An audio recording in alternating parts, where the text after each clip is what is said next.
Do you have a favorite? Not meant to. But mostly the unloved ones, the unvisited ones, the cases that get dusty and ignored. All the broken and shunned creatures. Someone's got to care for them. Who shall it be if not us? Yes.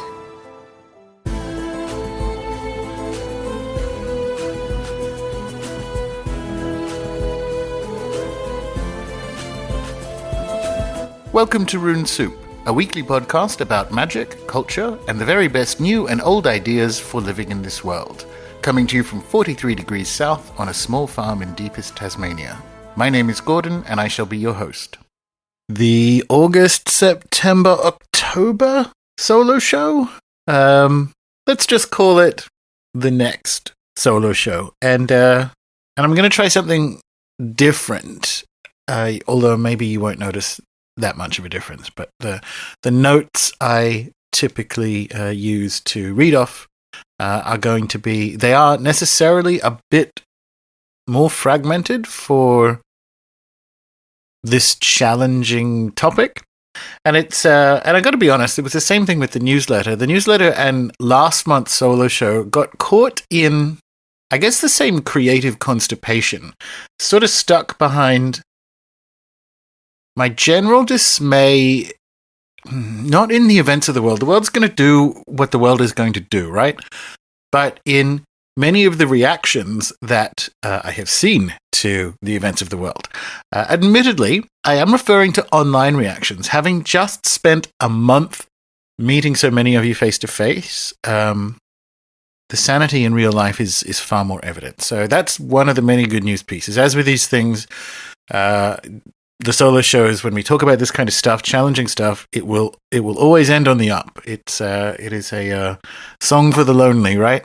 And I guess part of that creative constipation was whether or not wading into contentious discussions benefits contentious discussions or improves it or fixes it in any way. And then it was that realizing that talking about how we talk about contentious issues is in fact the topic or the subject of this solo show. So in theory, it shouldn't be that contentious, right? And towards that, so we're not going to weigh into any of the, we have a couple of examples, but we're not going to weigh into any of the contentious stuff because my premise all along, particularly with the sort of blended cycle model, is this: it is the energy generated by polarization that is kind of moving that fourth turning. So instead, I have gathered up a few thinkers and writers that I hope have some medicine for you. And so it will be a collection of pieces, me reading some of them, excerpts from some of them, and so on. But before that, I think we did this a couple of years ago, but I want to return and modify a sort of axis-based thought experiment. And I want you to picture the axis for the two sort of example contentious issues. And the axis essentially has people on it from, pro to anti. But everyone along this axis or spectrum is in some sense correct, and hence permanently at each other's throats. And thus it's an infinite argument. It's an ongoing argument, and this narrowing down to an axis defines and captures the whole narrative without ever providing an outcome. So it's a battle of the imagination, but it's also a dysfunction of use of imagination, or it's a mind virus, as I've been saying for about a decade, right? And just returning to, because here we go into the contentious topics, but just beforehand, I do want to say the other thing that was wonderful. When I talk about the dismay at people, the online world's reaction to the events that I think are kind of, highly predictable or not unsurprising that's going on in the world. Honestly, I have far more sympathy for you Americans having just spent 4 weeks in your media environment, and now I just want to sit you down on my couch and make you some soup. But before that, because holy shit, because before that can happen though, you need to switch everything off. You need to watch and read nothing that has anything to do with news, because it's basically 99% wrong, but it's not even that. It's that it's an attack. It is an assault on you wherever you are on the political spectrum. It is this constant antagonism. It's a thought and mind control experiment on over 300 million people. Please, just for your own mental health, don't watch or read anything. My God, I don't. It's a wonder you're not more crazy. And like I said, come and sit down and have some soup. But the first one, a couple of weeks ago, the solo show and even the newsletter was going to be about UFOs, because there was a couple of updates on that the last week before I left the US. And then, oh, great, this is a really good newsletter topic. Then everything else happened, right? And the first one I want is like the Trump-Ukraine thing. And picture this as an axis. So, funnily enough, I was going to put the president on one edge, but he's probably somewhere in the middle, because I think he knows he did something wrong this time. But so picture the kind of like Pelosi Schiff end of this axis or line, and I don't know, Fox and the kind of Q people at the other end of it. Now, it's kind of, this is what I mean, like we're not talking about this topic, we're talking about how we talk about it. Because essentially, once again, everyone's completely correct. On the Pelosi Schiff side, it like the criticism that it's not a real impeachment inquiry is correct. They haven't done the legal process, and they have no intention of doing so, because this is the new pile of feces they're going to throw in the lead up to 2020, because the Russiagate nonsense is over, right? So if they actually start the process of impeachment, it will fail. So instead, it's just this endless bullshit, right? So that criticism from like the right or the Q, it isn't even the right, like the Q and Fox side of things, that it is garbage and they've made up a whole bunch of it, including outright lies. And once again, they're all fucking connected to the 2020 candidates and so on. All true. Completely true. And then weirdly, the only perhaps thing that the president's ever said that is also a truthful statement is that he has an absolute right to investigate like corruption around the world. So you go, yeah, fine, Mr. President. The timing is rather interesting, though, isn't it? If Donald Trump is so deeply concerned about corruption and American adventurism, he picked a highly coincidental time to start taking that seriously. And so that's the other thing, right? So you're on this spectrum of infinite arguing. And the conversation has been narrowed down to this. And we'll get to it as we move further on through the show, because we need to get to the next one, right? Because I don't care. And you shouldn't care. You should see this axis as the permanent trap that it is. An eternal argument that is generating the energy that is this fourth turning. And instead, I want you to start visualizing, well, we'll get to it. So if that's like an XY axis, well, we're going to do like I'll use the American, there's a Z axis, if you will, but try and think of something that is at a 90-degree angle, another line, right? But just if you picture it as this axis and have it shrunk down, you see it's a battle of the imagination. The other one is obviously the other big news is the wrong word again, but like Greta and the climate strikes and climate alarmism. And again, particularly with Greta, everyone is kind of correct along the axis. Either the situation is too complex for a child, and then at the other end of it, it's like, please stop yelling at a child. And you go, yes to everyone in this situation, right? But some of the, if you look at the strikes and say Extinction Rebellion, some of the criticisms are dumb. It's sort of like, how did you get the fuel to get to your Extinction Rebellion party? And that's the like buying Starbucks at Occupy Wall Street thing, right? It's the better criticism for all of this stuff, and this is the sort of non-axis line, is that it is a form of neo-imperialism by implication of keeping 2/3 of the world in poverty. Like we saw that with Greta landing that. I love this though because I can't stand Macron, but like landing that court case or suing countries on behalf of children, but missing the major polluters in the world. And like, there's a schizophrenia to all of this, right? But it doesn't matter. Like, everyone is kind of right along the Greta spectrum, but it's missing that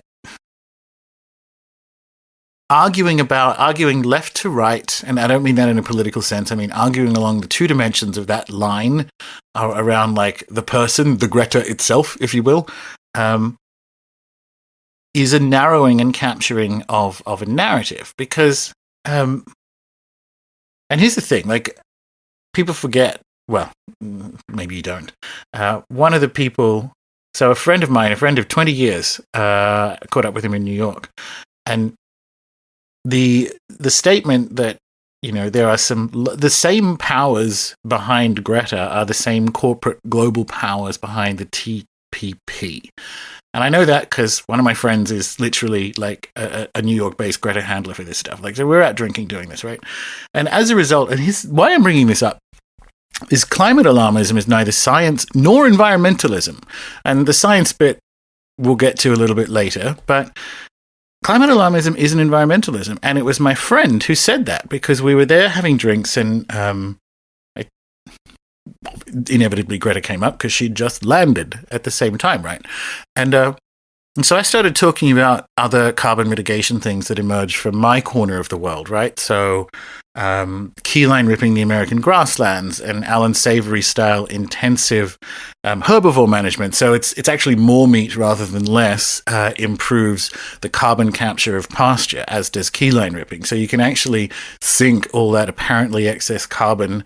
And he's like, so I started talking about all this permy stuff, and he's like, I don't care about that. Like, people think because I'm in the climate activist world, I'm interested in environmentalism. I'm not. I'm interested in carbon mitigation. You go, that's fascinating, right? So climate alarmism isn't science or environmentalism. It is essentially unpaid advocacy work for these same global corporate powers.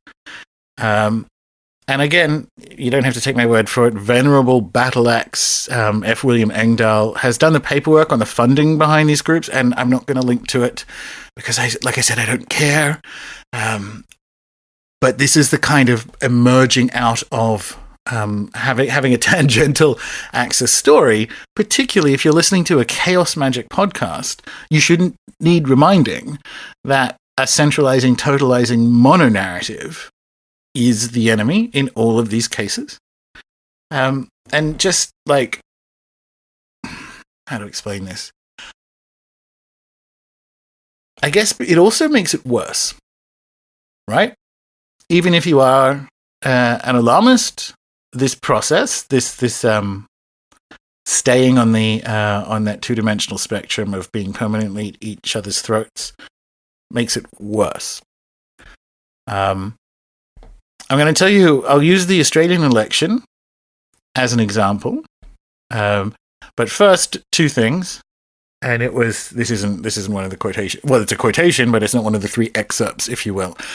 Nora Bateson, and she's the daughter of one of probably the 20th century's greatest eco-philosophers, Gregory Bateson, said recently, we're going to end up in a full-tilt culture war with the climate activists as the enemy of the people. And if you think this is a serious enough situation that we need to win, we need to look at that. Okay, so, and we also need to be a collection of people that can hear that without freaking the fuck out. And on that note, I'm going to give you over to our first excerpt, and it's Dr. Donna Haraway, one of my heroes, and it's from a documentary, and I have the actual video clip. I lifted it from the documentary that I purchased on Vimeo. You can find that on the blog post associated with this show, as well as a link to the It's Kind of All Right documentary on Vimeo if you want to buy it and watch it yourself. But this is the audio excerpt, and there's just a couple of things when she mentions two people, Bruno and Isabel. That's Isabel Stengers and Bruno Latour, who are like lifelong friends and collaborators. It's in the middle of an interview, so we just kind of pick it up. But she's talking about the need for an insurrection that refuses the paralysis of critique. And that's a very And she's talking about that, I think, within the context of academia. But just listen through and see if this sounds like the absolute piling on and evisceration of anyone who steps out of line from this totalizing narrative. And just listen for the medicine in this. Particularly, what I like about her is... I like everything about her, to be honest. But what I like about Dr. Haraway in this particular clip is her, when it comes to discourse, her capacity to be a magpie or a scavenger. And she says we need our Marxism. Don't be triggered by that. We can add... We need our Mises and our Austrian school economics and whatever at the same time. But just have a listen. This is the first clip, and I'll see you after that. But I don't have the choice. We don't have the choice. Anthropocene is in play. It's a good enough word. Does a lot of work. Good enough work. Tough for me. Whatever. So I would have done it differently. Too bad. Who cares? Truly, who cares? We work with what we've got. And there really are places to work where that terminology and that apparatus and those modelings are really important. Even though it's made to be too big and too important. It's always a story. These stories, Anthropocene, Capitalocene, Nyanyacene, they always threaten to become too big. And as soon as they become too big, they act like they take over everything. Okay? And if you're going to change the story, you can't do that. So even, I propose the Thulucene. Well, of course, that's in a way a joke, because that threatens to be too big too. So Isabel here is giving me this provocation. She and Philip Pignard and others, she is really worried about the way that capitalism and the critique of capitalism and the critique of capital makes us stupid, and makes us stupid in a particular way. It makes us believe there is nothing else possible in the world. The kind of stupidity that comes from constantly repeating the ever newer, ever smarter, up to the minute, latest version of the critique of capital. The smartest possible, really good. The Marxism that I really am not going to let go of, and I refuse to let Bruno say that we don't need it. I think we do need our Marxism and a lot of other things too. But how to make it be part of what is added to the cat's cradle in a smart way? Because the stupid thing is to be so mesmerized by the smartness of the latest analysis of capital, that we lose all sense that what is really important in the world, and the only reason to do this analytical work, is to learn how to tell another story and to learn how to add to the work of those who are already storying otherwise. The only possible thing to do in the world as we are inhabiting is to revolt. It's like Emily Carr. It's like it's an insurrection. Okay. And it's an insurrection that refuses the paralysis of critique, that the world is finished because we know how it works. And you're stupid because you don't know how it works, and you're just an activist, or you're just a witch, or you're just a something. You just believe in all these stupid things. You're a Christian, you're really stupid. You're a Muslim, you're really stupid. You're a pagan, you're really stupid. We know how the world really works. That kind of arrogance, which is the arrogance of the scholars, the arrogance of the intellectuals. Our poison is that with which we poison the very thing we think we're doing. We think we're contributing to building a different story, and we're feeding it poison by our own relentless being smarter than everybody else with the latest version of our theory. We do have to practice war. We do have to be for some worlds and not others. We are against some ways of doing the world. We are truly against building the Keystone Pipeline and sucking the earth dry of fossil fuels and many other things. It is really important to be in revolt. So for some ways of life and not others is a kind of war of the worlds, but it's a war of the worlds as a part of the proposition of peace, of the risky proposition. So I think that there is a shift. There is, of course, a shift in the world in that we have a little time. We, whatever this we is, we are living in a period of time, short, long, I don't know. It's not instantaneous, but it's maybe not long. There is a little time to make a difference. Maybe not very much. After which the consequences of what we have provoked, not just we in the human sense, but significantly, I don't know, it's not the anthropos. I really do think it's not only capitalism, of course. Of course it's not only capitalism, but wow, if we could have only one name, the last 500 years of sucking the earth dry in the form of resourcing it for extraction as wealth in the form of capital. This is a pretty good analysis, of what these last 500 years have done to this earth. And we have a little time we inherit the consequences, and we have a while to see if peace is possible. So when Dr. Haraway is, towards the end, they're talking about you're stupid, turning on each other and fucking attacking in that way. I want you to, what particularly, because we're going to bring it back to, we'll de-academize that and just make it about, talking or being on the internet, I guess. And my Australian election example is as follows. It makes things worse rather than better when doing this. The whole thing does. This, as we move into some kind of culture war, climate activists are now positioned as the enemy of the people, which means they're going to lose.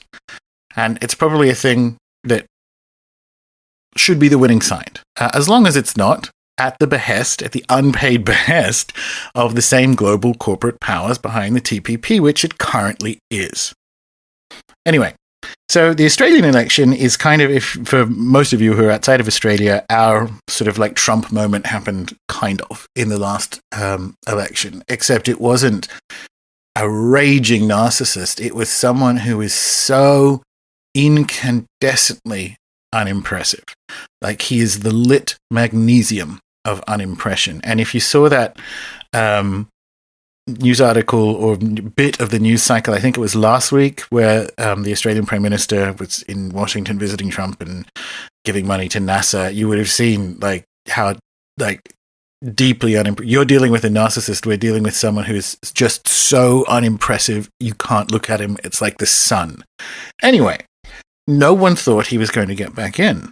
And once it became, sort of about a year or so out, once it became obvious, and this is weird, right? That it was probably going to be a Labour government.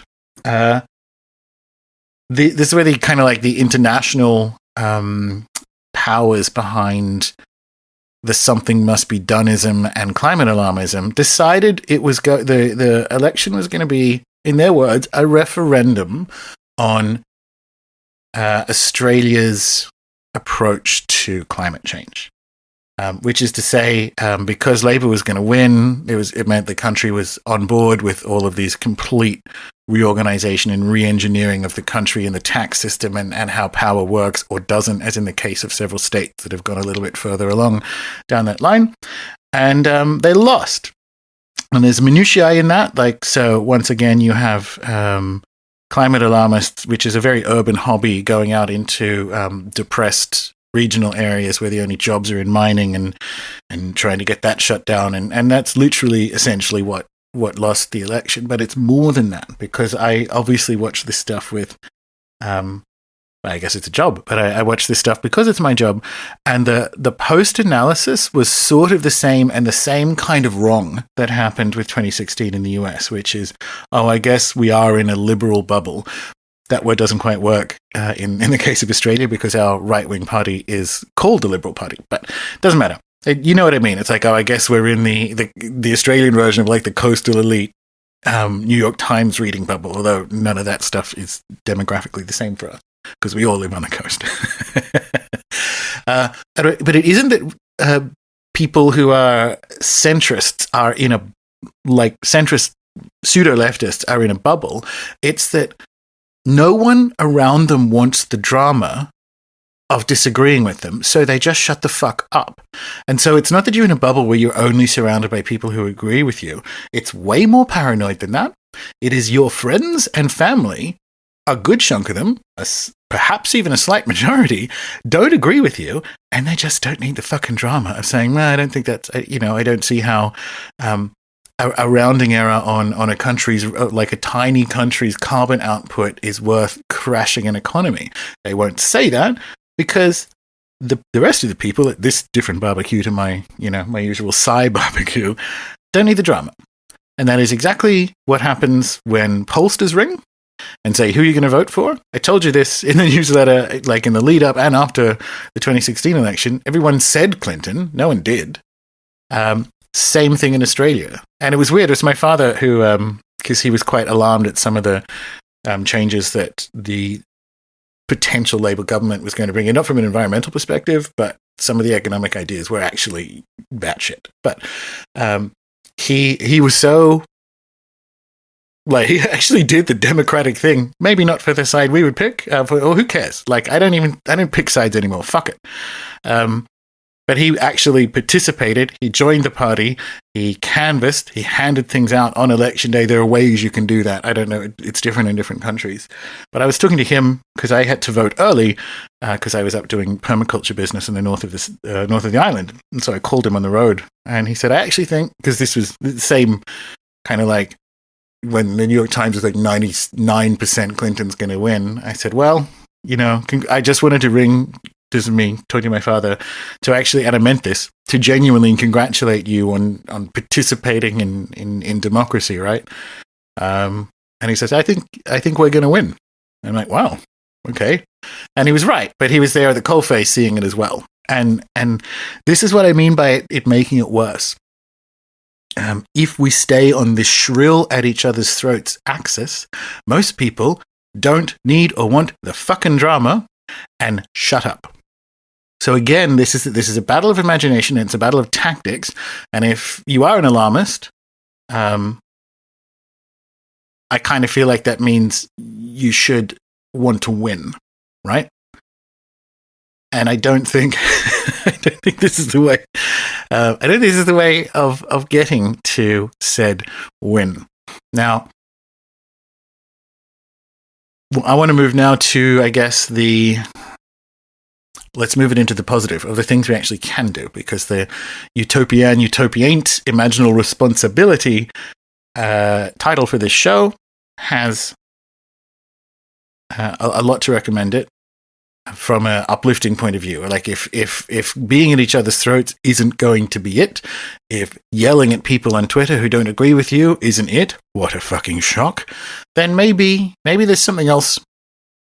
Maybe there's something else we could do, right? And there's one more axis before we do that, before we jump into the real meat of both of these things.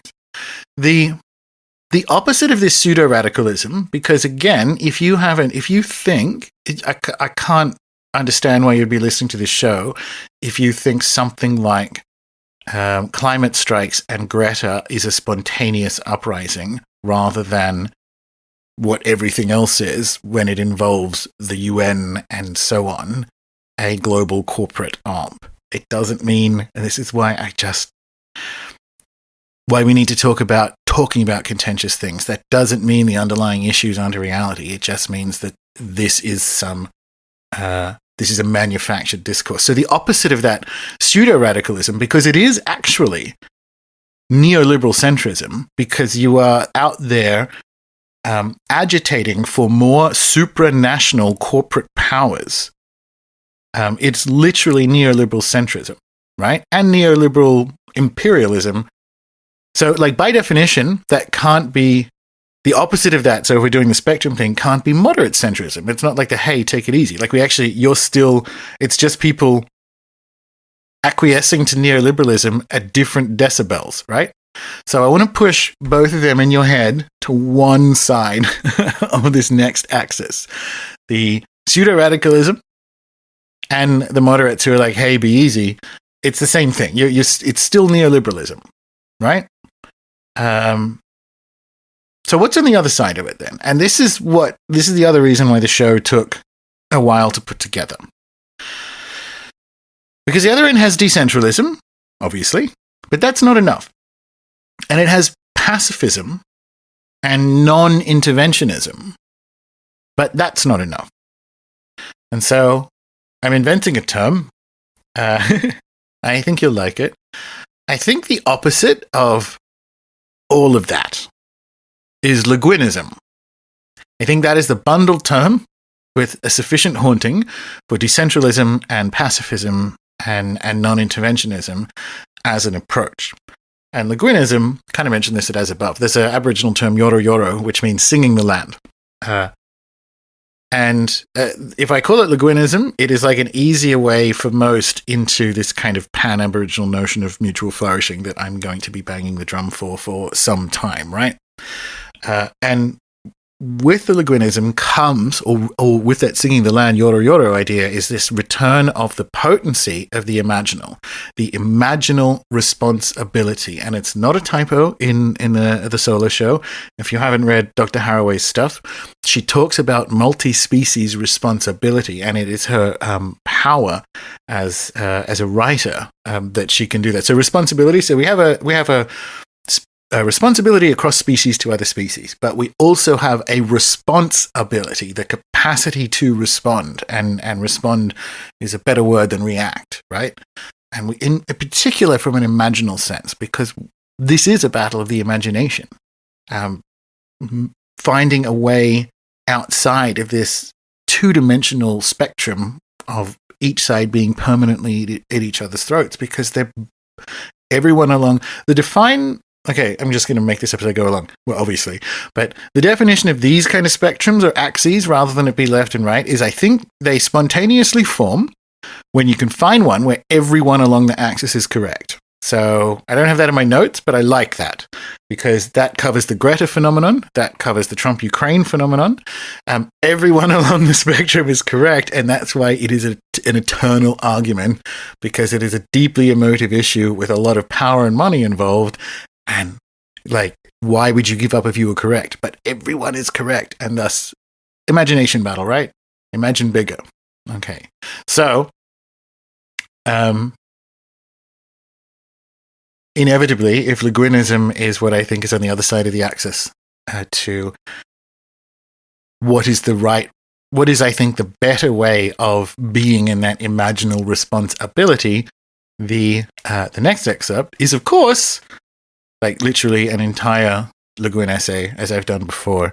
And this one is from, again, because this is all off the cuff, this one is from No Time to Spare, which, conveniently speaking of the US and whatever, and just kind of putting it in those lines, I bought in Castro District at, I can't remember the name of the bookstore now, but this was part of my American journey where I got to drink with Greta handlers and meet all of you people and so on. So it was all like, it all kind of hangs together in that way. But as we usually do, imagine me picking up my librarian half glasses off my ample bosom, there on their little chain as we read Utopian, and that is obviously where I got the subtext for my clever subtext, definitely not stolen, for the name of the solo show. And Ursula wrote this in April 2015. These are some thoughts about utopia and dystopia. The old, crude, good places were compensatory visions of controlling what you couldn't control and having what you didn't have here and now. An orderly, peaceful heaven, pie in the sky. The way to them was clear, but drastic. You died. Thomas More's secular and intellectual construct, utopia, was still an expression of desire for something lacking here and now, rational human control of human life. But his good place was explicitly no place, only in the head, a blueprint without a building site. Ever since, utopia has been located not in the afterlife, but just off the map, across the ocean, over the mountain, in the future, on another planet, a livable yet unattainable elsewhere. Every utopia since Utopia has also been, clearly or obscurely, actually or possibly, in the author's or in the reader's judgment, both a good place and a bad place. Every utopia contains a dystopia. Every dystopia contains a utopia.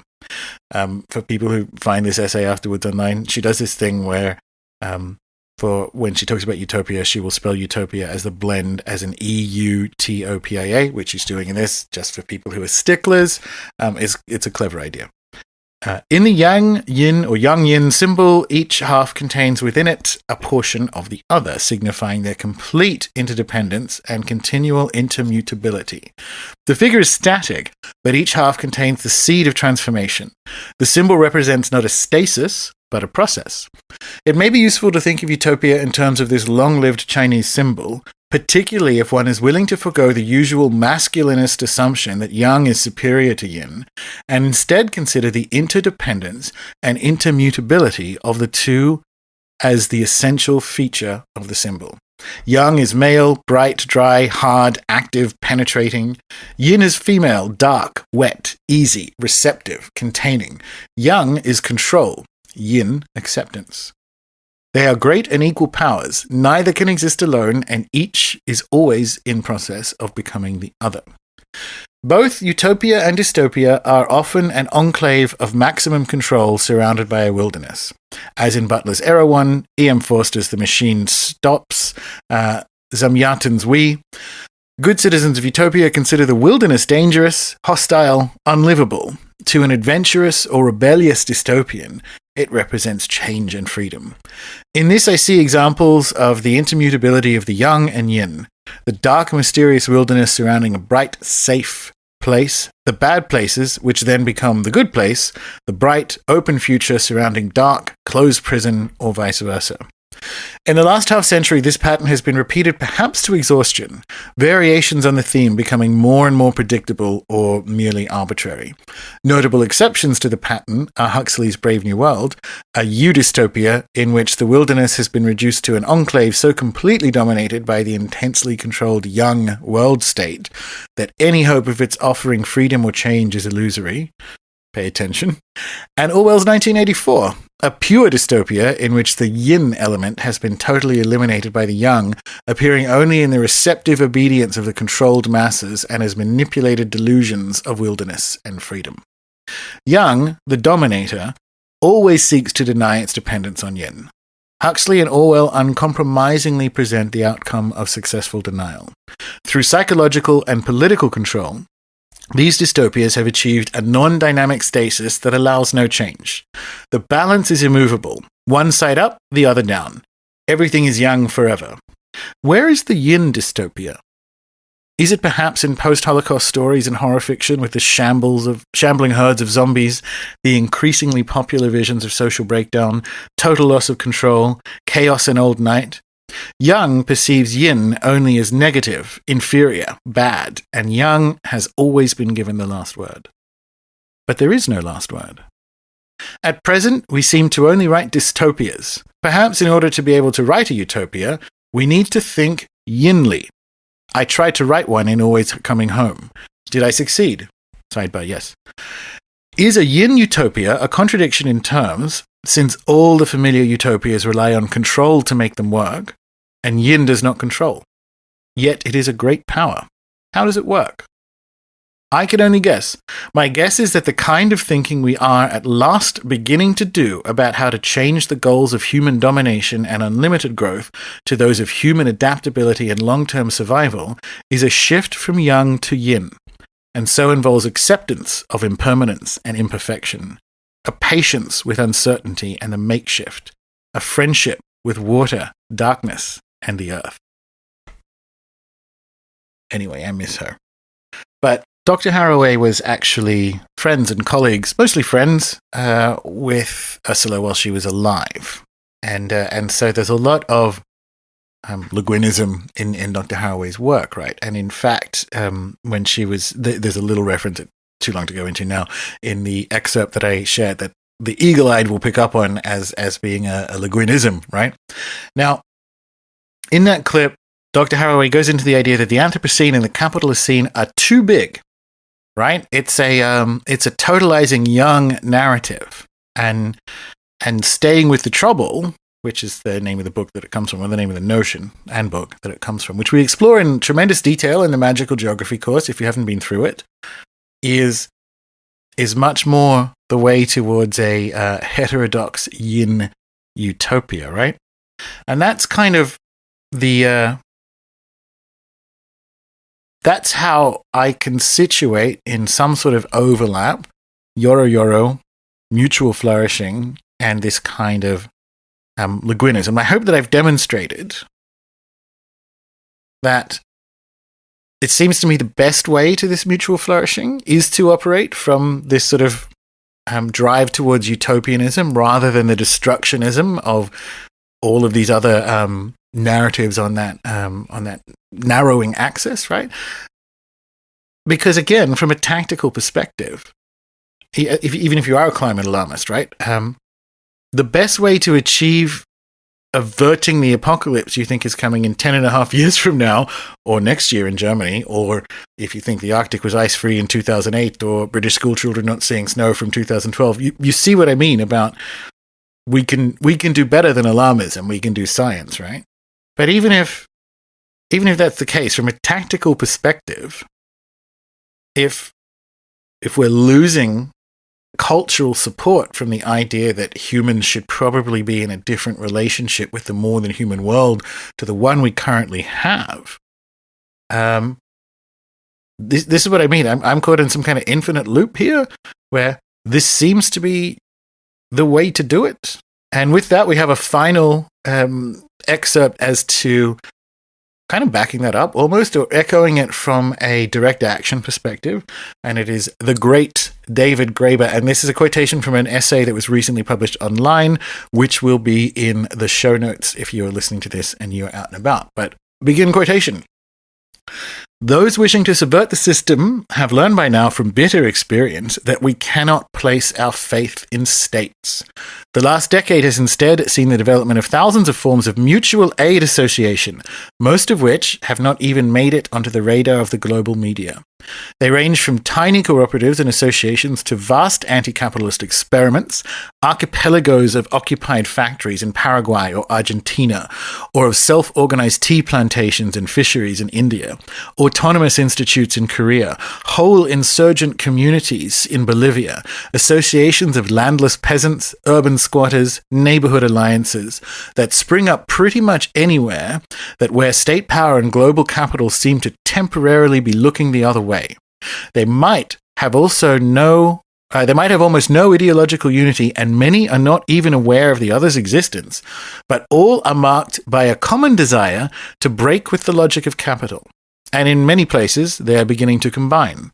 Economics of solidarity exist on every continent in at least 80 different countries. We are at the point where we can begin to perceive the outlines of how these can knit together on a global level, creating new forms of planetary commons to create a genuine insurgent civilization. Now, great stuff. It's a long piece that I think is it's very Graeber, and he does some really cute stuff, which I approve of because I've been doing this for a while, although we just need to abandon the word communism because it is too ruined. But he does make the point that any kind of group work you're doing is communistic. Any kind of like solo stuff you're doing is kind of like anarchistic definitionally. It's really cool stuff, and it's true. The idea that communism equals Sovietism is not correct. But what we see here, I would just describe it differently. I would have put rhizomatic as is my way somewhere in there, and that knit together on a global level bit at the end, because it does. Academics can't resist having some sort of supranational, presumably organization of academics that administers things, right? Which I don't think is necessarily there. It's just a quibble with it. But rhizomatic connections in the sort of economies of solidarity, I think, are happening. And I think it is an opportunity for us to participate in a mutual flourishing way. And funnily enough, this comes back to discussions I've had with friends around the use of activism and protest. Like, so let's talk about Extinction Rebellion protests or whatever, that aren't all like successful protests are tangentially successful. So if you actually look at the side effects of people, and it's the rhizomatic effects. It's people you meet in activism that you go on to do other things or help affect change with. And so, and it's really fascinating. It's like you could almost view it biologically as a kind of like coming together of certain types of organisms for exchange and then departing. It's almost like stuff happening on a reef, right? So that those rhizomatic connections and economies of solidarity, I think, even if you do wish to participate in like a direct action sense, cool, like, you know, live your best life, but be aware that the rhizomatic, it may well be that the long-term value in that is in these rhizomatic connections that are also available to people who are aware of them, right? And not necessarily being at the protest and dealing with that kind of drama, but people who can make these connections and be doing these sort of off-book things. Because I like the where Graeber finishes that paragraph, a genuine insurgent civilization. That can exist inside the outgoing one, right? And indeed it will. I think it has. This is kind of my, the utopia is happening. Even if everything looks shit, you need to be looking at the rhizomatic connections, because a genuine insurgent civilization is existing as a parasite, maybe too strong a word, but within a host of the outgoing civilization. And so let's not wait for the outgoing one to collapse. We can participate and mutually flourish in the genuine insurgent civilization, right? I'm going back to, I got tabs open because I'm quoting things right. Like I said, I'm experimenting with this one.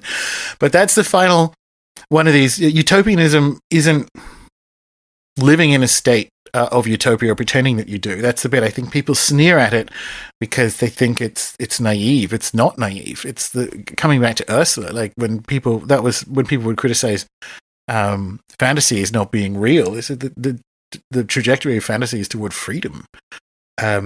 So this is kind of what I mean about being a utopian. There is this insurgent civilization that is rhizomatically connecting in the, I don't want to make it sound crazy, like in the soon-to-be corpse of the outgoing civilization in a bad sense, you know? Like, but that is available, and not just that, it needs you, right? You expel the same amount of energy aiming for apocalypse as you do for utopia.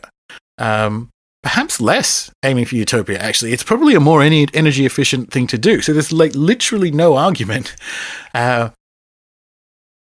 for being cynical of utopia or for not looking at it in this way, right? Because you have a responsibility and a responsibility here in the imaginal, rather than in those kind of coming back to this narrowing spectrums of permanent argument. Leave them. It's not a thing that you as magicians need to be involved in. An insurgent rhizomatic civilization of mutual flourishing is here, and to be in an apocalyptic or a destructionist state of mind, to be towards that is self-fulfilling. So I'm going to end with a W.B. Yeats quote on that. Whatever we build in the imagination will accomplish itself in the circumstances of our lives. Until next time.